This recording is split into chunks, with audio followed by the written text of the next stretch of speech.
국민들께서 집권 여당에 바라는 것이 무엇인지 매일 되묻고 또 되새기겠습니다. 코로나 경제 위기를 극복하기 위해 열과 성을 다하겠습니다.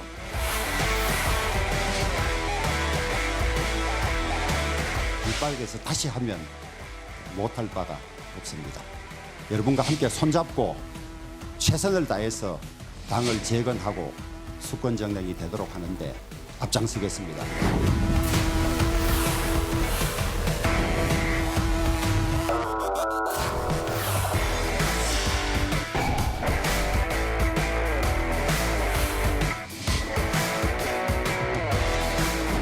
미래한국당은 미래통합당과 형제정당이기 때문에 걱정을 안 하셔도 우리가 할 일은 우리가 알아서 잘 할 것입니다.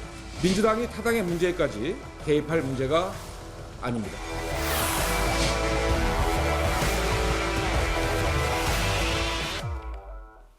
코로나19 속보는 잠시 후에 이어가고요. 자, 여의도 사사건건 가겠습니다. 복당파가 압도적인 표차로 미래통합당의 원내대표가 됐습니다. 민주코리아의 박시영 대표, 조대원 정치평론가 함께하겠습니다. 어서 오세요. 네. 예상 좀 하셨죠? 주호영 네. 의원이 5선의 주호영 의원이 됐습니다. 네. 영남이 이제 3분의 2를 차지하고 있습니다. 의석수가 네. 지역구 의석수만 미래통합당에. 따지면 네. 그렇습니다. 그렇기 때문에 그리고 또 이제 김태년 원내대표가 민주당의 원내 사령탑으로 어제 이제 발표가 됐죠. 네. 경험이 많은 분이고 또 정책통입니다. 마찬가지로 주호영 의원도 여러 가지 정치적 경륜이 풍부하죠. 정책위원장도 했고 원내 네. 부대표도 했고 또 바른정당 원내 대표도 했고 특임장관도 했습니다. 그래서 MB계고 네. 판사 출신이 좀 합리적이라는 평가를 받고 있는데 그리고 또 이번에 김부겸 전 의원을 꺾고 이겼죠. 네. 이기고 이제 정치적 존재가 굉장히 커졌죠. 때문에 많은 분들이 주호영 네. 당선자가 원내대표로 확실히 된다 이렇게 전망했는데 상당히 낙승을 했습니다. 네, 저기 경력에 빠졌는데 판사 출신이 부장판사까지 하고 나오셨던가요? 네. 네. MB가 삼고철회에서 영입했다 뭐 이런 기사도 있더군요. 당시에. 네. 예. 저는 뭐 주호영 이 신임 원내대표하고 또 개인적인 인연이 좀 있는데 2005년도에 제가 경북지방에 이제 공천 신청해가지고 예비 후보로서 네. 한번 찾아뵀더니만 소개로 그 나같이 힘없는 초선 찾아와가 뭐하노 이러면서 밥이나 먹고 가라고 그래도 네. 밥을 사주신 유일한 분이었어요. 그래서 어쨌든 제 기억으로는 되게 따뜻하고 인간적이고 또 네. 영남권 의원들 중에서는 드물게 좀 탈권위적이다. 그래서 TK에서는 그래도 이 중도층과 여성층 그리고 이 청년층에 좀 어필이 될 수 있는 분인데 네. 최근에 이제 행보가 이 발언이 좀 세월호 발언이라든가 그다음에 사전 선거에 관계되는 발언들이 좀 아쉽다. 근데 제 개인적으로 생각해 보면 이제 원내대표 선거도 의식하셨던 것 같고 네. 지금 현재 이제 구성 자체가 주로 영남권에 있는 의원들이 많다 보니까 그걸 의식했고 그리고 복당파로서 당의 이제 주류로서 발돋움하기 위해서 이제 전통적인 지지층에 이 눈높이를 맞춘 발언을 하신 것 같은데 이제 다시 돌아오시지 않을까 네. 그렇게 기대하고 있습니다. 그러니까 저 원내대표 선거니까 좀 세게 이야기하신 것 같다 예, 이 예. 말씀이시죠? 네. 당선 소감 들어보겠습니다. 여러분 다 공감하시겠지만은 이제 우리 당은 바닥까지 왔습니다. 이 1, 2년 안에 제대로 하지 못하면 우리는 다시 재집권을 할 수 없고 그야말로 역사에서 사라지는 정당이 될 것이라는 절박감을 가지고 있습니다. 우리는 패배 의식을 씻어내는 것이 가장 급선무입니다. 그리고 우리의 고질적인 당내 의사결정 과정, 치열하게 토론하고 결정되면 승복하는 그런 풍토를 만들어내면 저는 가까운 시간 내에 국민의 사랑은 돌아올 것이라고 그렇게 확신하고 있습니다. 어려울 때일수록 기본으로 돌아가면 됩니다. 원내대표 선출하기 전에 두세 시간을 도시락 먹으면서 난상 토론했잖아요. 미래통합당이. 밑그림이 있나요? 네. 밑그림이 없나요? 네. 미래통합당이 좀 그런 민주적인 정당의 모습 자주 보여줬으면 좋겠어요. 진짜 원내대표 뽑으면서 진짜 있군요. 두 후보가 나와서 이제 이게 당선 후의 모습인데, 네. 정말 치열하게 초선 의원들도 물어보고, 예. 이번에 이제 패배한 권영세 저 당선자인데요. 네. 이런 모습 자주 보이셨습니다. 네. 예, 뭐 그동안은 어쨌든 그 강력한 대권 후보가 있었고 또 그 유력 주자들 중심으로 개파가 형성돼 있다 보니까 초선 의원들이 감히 이제 이렇게 자기 목소리를 높이고 이런 거 저런 거 해달라고 하고 질문하기도 어려운 상황이었는데 네. 이제 뭐 의석수는 많이 잃었지만 총선은 참패했지만 그러므로 말미암아서 초선 의원들이 발언권이 세지고 영향력이 세졌다. 그래서 이 초기에는 초선이 지금 절반 47%, 네, 절반 정도, 가까이 됐죠? 48%, 예, 네. 그렇게 됩니다. 그래서 초창기에는 다들 이렇게 합니다. 초선 의원들도. 근데 이제 누군가 유력 후보가 이제 이 당권 주자가 나오고 또 대선이 다가오고 하면 네. 또 현실 정치를 좀 깨닫기 시작하면 다 좀 변하는데 과거에 그 남원정처럼 이번 초선 의원들도 지금의 마음을 그대로 갖고 네. 남원정 같은 개혁 세력이 형성돼서 국민들 앞에 이제 미래통합당이 변했다는 모습 네. 좀 보여줬으면 좋겠습니다. 포장파라는 말이 어울리는 남경필, 예, 원희룡, 정병국. 예. 네. 오래된 얘기입니다. 참 오래된 이야기입니다. 네, 네. 그렇습니다. 다시 그런 문화가 이렇게 만들어져야 예. 또 신애들이 또 정치 국민들의 사랑을 받고 김종인 비대위의 주호영 의원이 긍정적이었다고 했거든요. 그러면 원래 다시 이제- 추진하는 겁니까? 원래 긍정적이었는데 네. 입장이 약간은 바뀌었습니다. 뭐냐면 일단 당선자 총회를 거쳐서 그 안에 당선자들의 의견을 폭넓게 들어보겠다. 네. 그 안에 그 당선자들의 의견이 모아지면 그 방향대로 가겠다는 건데 왜냐하면 지금 여론조사를 최근에 해봤더니 여론조사에서 통합당의 지지층이나 국민 전체를 보면 8월 전당대회를 선호하는 의견이 더 높습니다. 그렇기 때문에 당선자들이 쉽사리 판단을 하지 못하고 있어요. 원래도 이제 나눠져 있었는데 김종인을 모실까 말까 때문에 지금 이제 소신을 선택할지 네. 아니면 당심이나 민심을 선택할지 굉장히 기로에 서 있기 때문에 저는 국민의 눈높이에 좀 맞출 필요도 있다라고 사실 생각합니다. 왜냐하면 통합당 지지층들도 정상적인 전당대회를 원하고 있더라고요. 네. 알겠습니다. 또 김종인 전 총괄선대위원장의 입장도 또 달라졌을 수도 있고 지켜봐야 되니까요. 네. 하신 말씀. 예, 뭐 처음에는 이제 총선에 온채 참패를 하고 한 번도 경험해 보지 못한 이제 참패를 당한 거 아닙니까? 보수 정당 역사 거의 네. 70년 되는 중에 그러니까 이제 초선 의원들도 뭘 어떻게 해야 될지를 모르고 하니 기존에 있던 좀 카리스마 있어 보이고 뭐 그분이 좀 이끌면 당이 살 것 같이 느꼈는데 언론에 계속 비춰지는 김종인 전 총괄선대본부장의 그 위원장의 모습이 독선적이고 또 약간 당을 이렇게 깔보면서 희화화하고 니들이 나서면 안 돼 이렇게 얘기하니 이제 당원들도 화가 나고 이제 우리 전통적 지지층들도 초선 의원들한테 얘기했을 거 아닙니까? 야 그렇게 못났냐? 차라리 바닥부터 내려가서 우리끼리 다시 시작하자. 이런 기류가 조금 형성돼 가고 있다고 저는 듣고 있어요. 네. 알겠습니다. 대구 지역 의원이 5선이나 한 중진 의원이 원내대표가 됐으니까 더 영남권 정당이 된다. 이 말은 앞뒤가 안 맞는 것 같아요. 저는 그런데 뭐 그거는 그렇죠. 신경 쓸 필요는 그렇기 없을 것 때문에 뭐 같습니다. 민주당이 수도권 의원이 됐으니까 경기 지역 정당이 되는 그런. 네. 그런데 이제 영남 정당이다. 기본적으로 의석수에서 보면 이 부분은 동의하십니까? 인정할 수 있습니까? 그거는 이제 영남 정당보다 네. 이번에 총선에서 그냥 우리 당은 이미 전 네. 차라리 그렇게 얘기하고 싶어요. 이류 정당이 됐다 이제 이류 정당이 됐고 다음 대선도 냉정하게 얘기해서 질 확률이 훨씬 높다.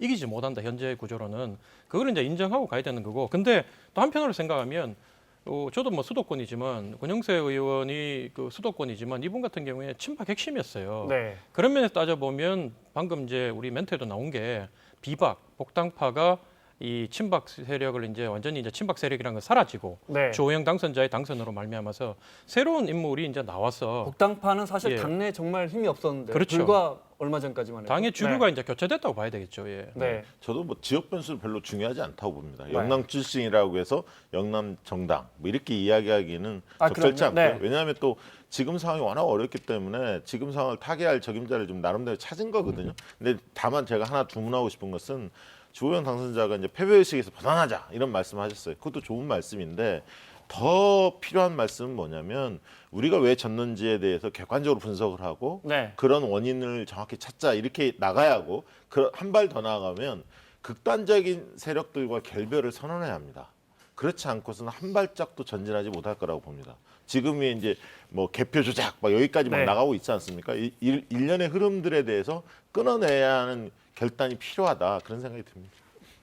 그 말씀을 총선 직후에 이 자리에서 사실 그런 맥락으로 강조하셨었어요. 네, 또 앞으로도 지켜보죠. 네, 미래통합당의 변화 이런 모습을요.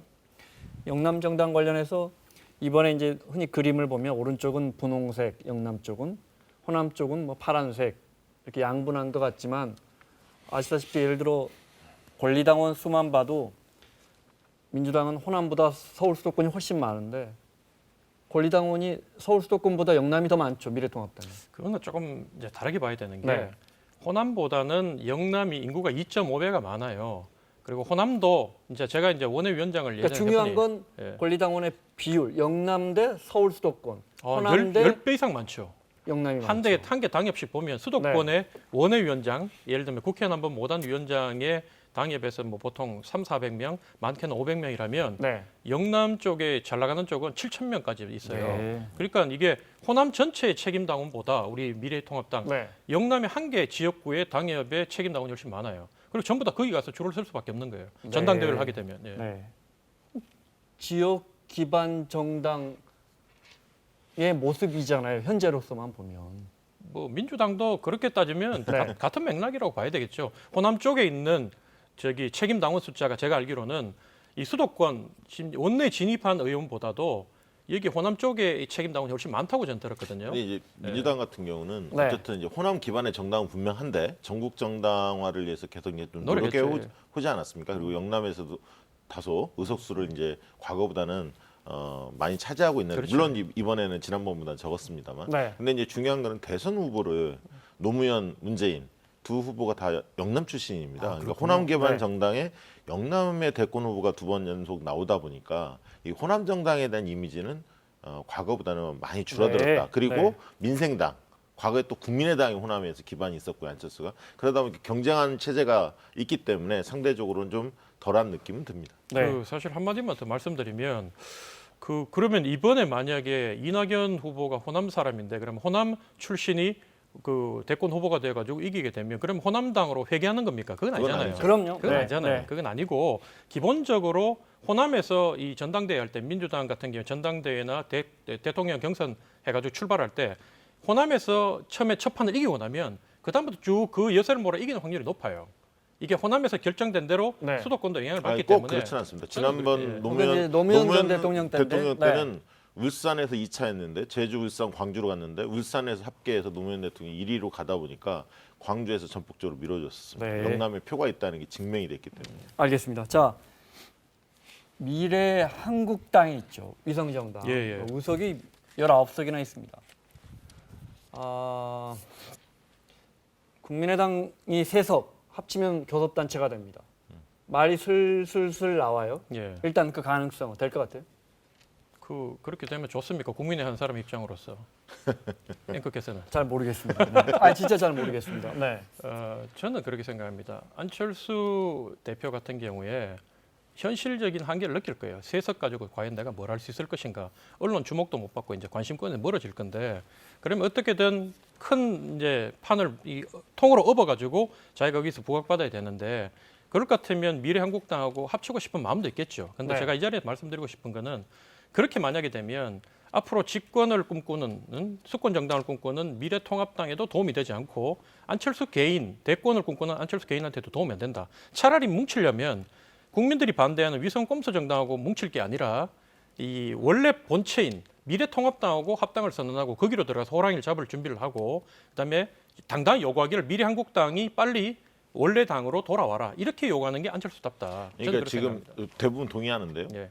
안철수 대표의 시계가 대선에 모든 게 맞춰져 있기 때문에 지금 이런 얘기가 나오는 겁니다. 그러니까 뭐냐면 제3의 길, 제3정당으로서의 우리 사회의 양 정당을 지지하지 않는 그 중도의 세력을 껴안고 끝까지 한번 실험을 해보겠다. 만약에 이렇게 해놨다면 이런 얘기가 나올 일이 없죠. 왜냐하면 자기 원칙대로 가면 됩니다. 그러나 안철수 대표의 지금 목적은 딱 대선에 딱 차 있는 거예요. 그러다 보니까 어려운 길을 가기보다는 쉬운 길로 가려고 하고 결국 통합당이 됐던 한국당이 됐던 지금의 상태로 그냥 끌려 들어가면 그것은 쌍갑에 팔려가는 겁니다. 아니, 자, 네. 제3의 길을 가려면 결국 국민의 마음을 얻어야 되는데 양 거대 정당에 실망한.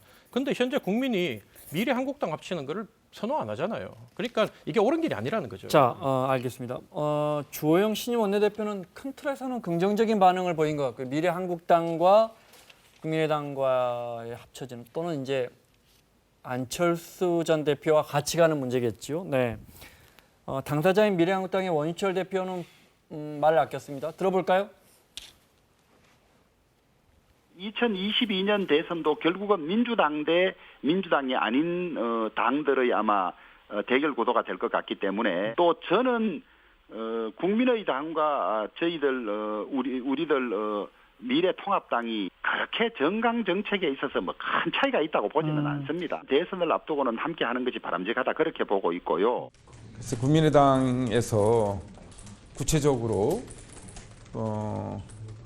공동으로 교섭단체를 구성하자라든가 또 합당을 하자든가 이런 얘기를 정식으로 제가 전에 받은 적이 없습니다. 국민의당 안에서 나오는 일각 주장들은 조금 실현 가능성이 떨어진다고 봐야 될까요? 거기에 대해서는 지금 말씀드리기에 적절하지 않은 것 같습니다.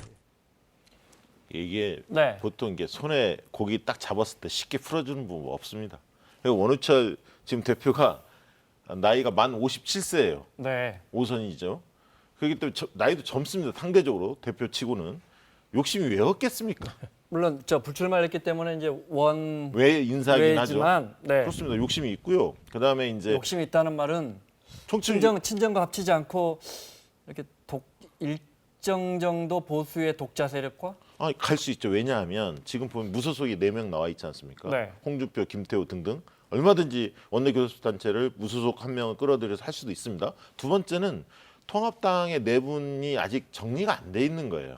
이제 원내교섭단체 원내 그 대표를 선출했고 그다음 비대위 문제 갖고 또 옥신각신 상당 기간 할 겁니다. 그렇기 때문에 시간은 아직 뭐 상당히 남아 있고 결정해야 할 시간은 조급하게 할 필요가 없어요. 한국당 입장에서는. 그렇기 때문에 상당 기간을 좀 관망하면서 판단하지 않을까 그런 생각이 듭니다. 자, 원희철 대표 이야기 하나만요. 그러니까 사실은 저런 질문을 기자들에게 받으면 아니 우리 그런 생각 안 해봤는데요. 친정하고 합쳐야죠. 미래통합당과 이렇게 말해야 되는데 약간 뜸을 들이는 모습이긴 해요. 네. 예, 저는 뭐 통합당하고 물밑으로 얘기가 오고 가서 저렇게 얘기하시는 것 같아요. 원유철 대표가. 네. 근데 이제 어쨌든 그 새롭게 이제 출발을 해야 되고 국민들한테 이제 심판을 받고 난데 바닥부터 이 기초부터 다시 바꿔서 보수의 새로운 모습을 보여야 되는 상황에서 방금 말씀하신 대로 기존에 있던 그 망한 당 우리 자유한국당에서 컷오프 당하고 이제는 오선하면서 존재감이 없어서 보여준 게 없어서 이제 좀 쉬세요 했던 분한테 이 당 대표가 돼가지고 이분이 계속 TV에 비치고 하는 모습이 국민들도 그렇게 편하지는 않고 당의 변화와 혁신을 바라는 우리 전통적 지지층한테도 그렇게 편한 모습은 아니다. 네. 예, 빨리 어떻게든 정리가 되는 게 맞다. 저는 그렇게 봅니다. 주호영 의원은 이제 저 앞서 보여드린 인터뷰는 어제 겁니다. 원내대표 되기 전인데 지금 이제 상당히 결정 권한을 가진 분이 됐습니다. 이제는요. 이 시각부터는. 일단 안철수계를 바라보는 시각이 뭐 더 지켜봐야겠지만 말씀하신 것처럼 같이 하자. 그래서 대선까지 본다면 미래통합당의 후보와 안철수 후보와 같이 링에 올린 다음에 네. 판을 키운 다음에 흥행에는 절대 나쁠 게 없으니까 이런 생각까지 갈까요? 그건 당연한 거죠. 그러니까 통합당 그거는 지난 총선 전에도 똑같은 입장이었습니다. 네. 안철수 들어오라 이런 예. 입장 아니었습니까? 대통합하자, 중통합하자 뭐 이런 얘기 나왔죠. 보수 중통합 이야기 나왔었습니다. 네. 근데 안 됐죠. 근데 지금 보면 차기 대선을 앞두고 어떤 식이든 안철수 세력과 손을 잡으려고 할 겁니다. 다만 제가 이 얘기를 드리고 싶어요. 통합당 그런 입장은 뛸 수밖에 없어요. 그런데 안철수 입장에서 그게 과연 득이 되느냐는 거죠. 나중에 본인이 보수 진영의 대표주자로 만약에 대선을 뛰고 싶다 하더라도 본인의 자강 그리고 본인이 하려고 했던 그런 원칙이나 여러 가지 정치 혁신에 대한 모습을 보여주지 못하면 앞으로 그냥 힘을 합치는 방향으로 그냥 들어가면 그건 끌려갈 거고 고사당할 네. 겁니다. 지금 시간이 없어요. 사실은 안철수 대표가 작년 우리 총선 전에 안철수가 뭔가 귀국을 하면 판을 적어도 그래도 몇십 석 정도는 흔들 정도의 뭔가를 들고 올 것이라고 봤는데 딸랑 지금 세석했어요.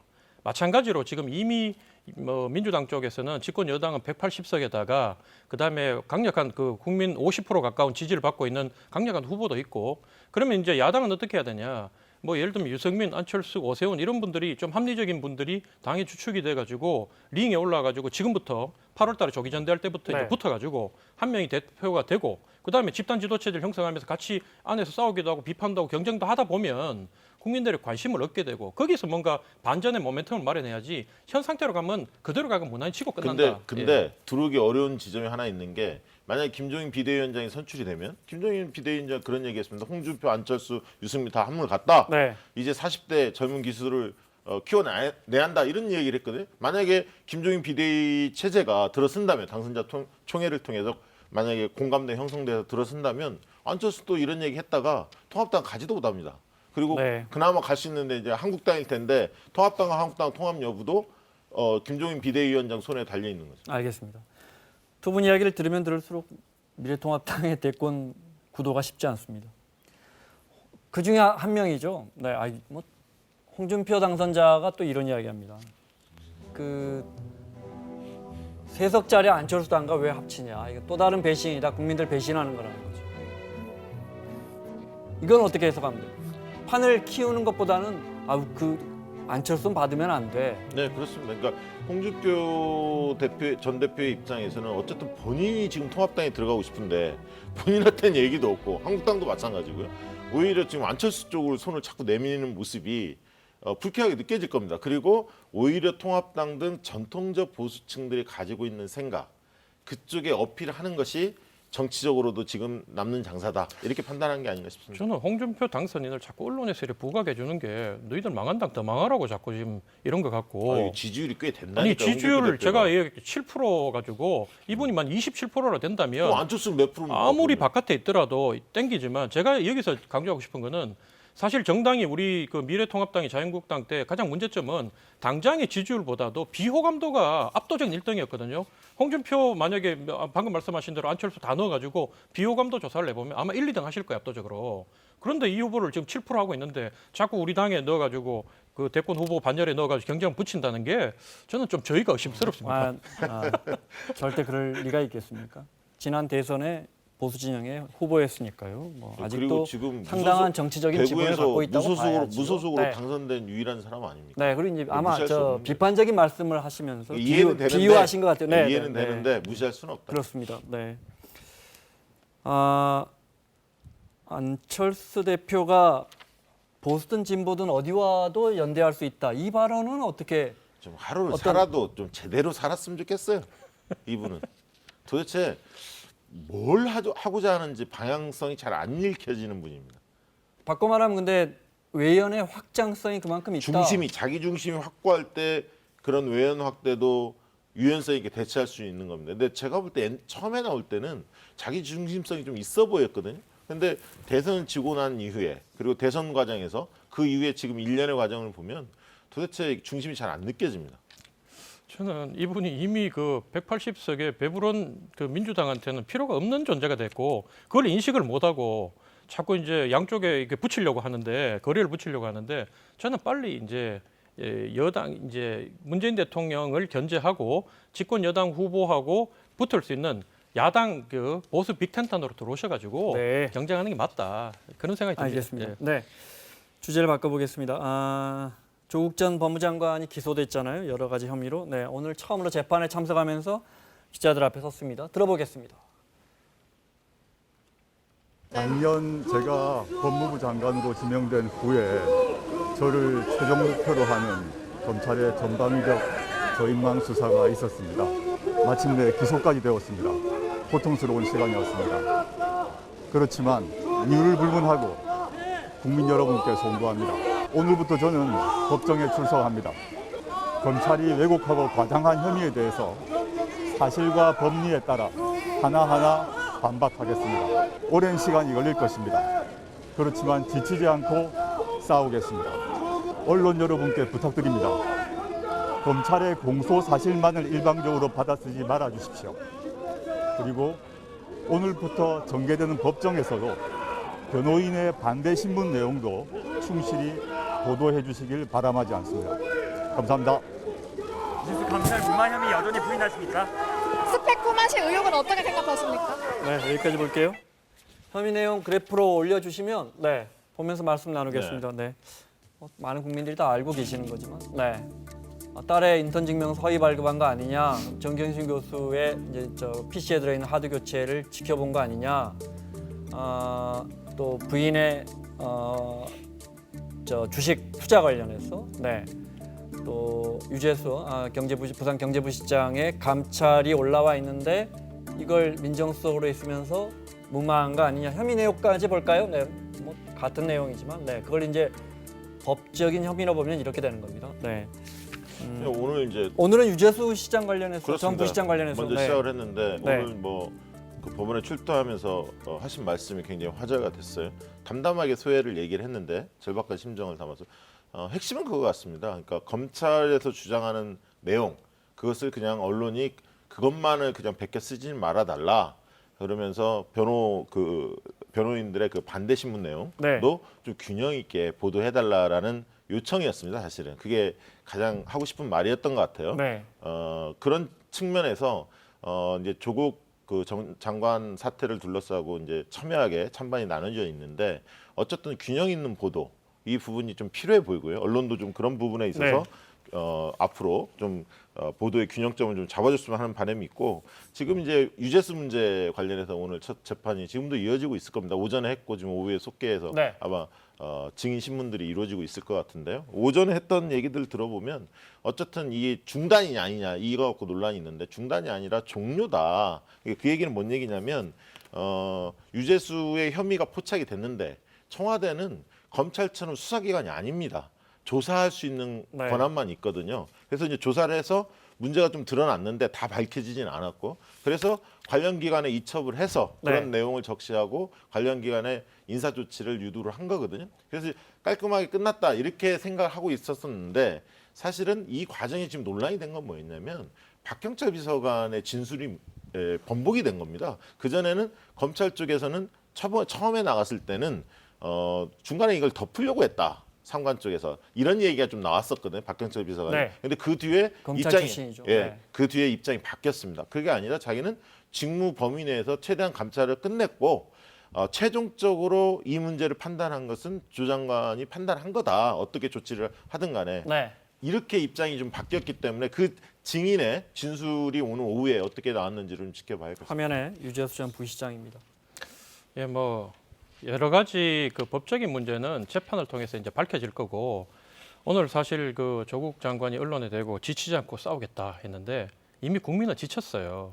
그리고 제가 봤을 때는 여권에도 조국 전 장관과 이 깊이 연계된 정치적 동지 관계가 돼 있는 그 청 빼놓고는 여당도 이거 이제 이 방하기가 많이 지친 것 같고 그래서 지금 뭐 언론이 좀 균형 보도를 해달라고 네. 하셨고 거기에 이제 박 대표님도 동조를 하셨는데 사실은 우리 미래통합당이 늘 모든 걸 상황을 갖다가 정치 상황 전반 국가 전체를 언론 탓을 해요. 언론에 놔준다. 근데 유독 여당에서 이 조국 문제에 대해서는 언론 탓을 하는 거 보면 이거 도리어 우리가 문제가 있는 게 아니라 본인들이 문제가 있다는 걸 좀 아셔야 되는 아니, 상황이고. 근데 제가 하나만 예. 당부드릴게요. 그래서- 예를 들면 정경심 재판 과정에서 여러 가지가 나옵니다. 그러니까 검찰 측에 유리한 내용도 나오고요. 그다음에 이제 정경심 교수 측에 유리한 네. 내용도 새롭게 나옵니다. 양쪽이 제가 보면은. 자, 제가 근데 이제 30초만 마무리하면요. 네, 아니 먼저 아니, 말씀하시고 그런데 시간이 이제 있어요. 그런 네. 부분들이 같이 보도가 잘 되는 언론 매체가 별로 없더라는 겁니다. 그 얘기를 드리고 싶습니다. 시간 충분히 그래서 드릴게요. 네. 박형철 비서관 전 비서관이 이제 입장이 바뀌었다고 얘기했는데 사실은 저희들 입장에서는 이 박형철, 이인걸, 심지어 김태우 전 수사관까지 모든 늘공이라 그러죠. 뭐 꾸준히 그냥 큰 대가 없이 가면 퇴직금 받고 뭐 진급 좀 안 하더라도 은퇴할 수 있는 이런 분들은 모든 손가락 이 지금 유재수 건 무마시켰던 거를 누구 책임으로 손가락질을 하고 있냐면 조국이에요. 이분들은 다 그래 하고 있고 있죠. 예. 근데 이걸 갖다가 이제 중간에 이제 박형철 입장을 바꿨다는데 이 부분도 저희들은 의심을 하는 거예요. 그래서 일단은 재판을 통해서 밝혀지는 걸 지켜봐야 되고 그래서 이걸 갖고 이제 더 이상 재판부를 압력을 가하거나 그다음에 여론을 동원해서 이 상황을 바꾸려고 하는 거는 좀 안 했으면 좋겠다. 그건 누가 합니까? 마무리해야 합니다. 네. 저는 그래서 균형 보도라는 것은 사실을 적시해서 언론이 좀 균형 감각. 왜냐하면 검찰 측에 유리한 내용도 나올 거고 또 변호인 측에 유리한 내용도 나올 겁니다. 그걸 그대로 있는 재판 과정에서 있는 내용 그대로 좀 전달해 주십사. 그게 오히려 불필요한 가짜 뉴스라든가 억지 주장이 흥행하는 이 풍토를 개선하는 데도 도움이 될 겁니다. 네. 자, 마무리하겠습니다. 윈즈코리아의 박시영 대표, 조대원 정치평론가와 함께했습니다. 다음 주에 뵙겠습니다.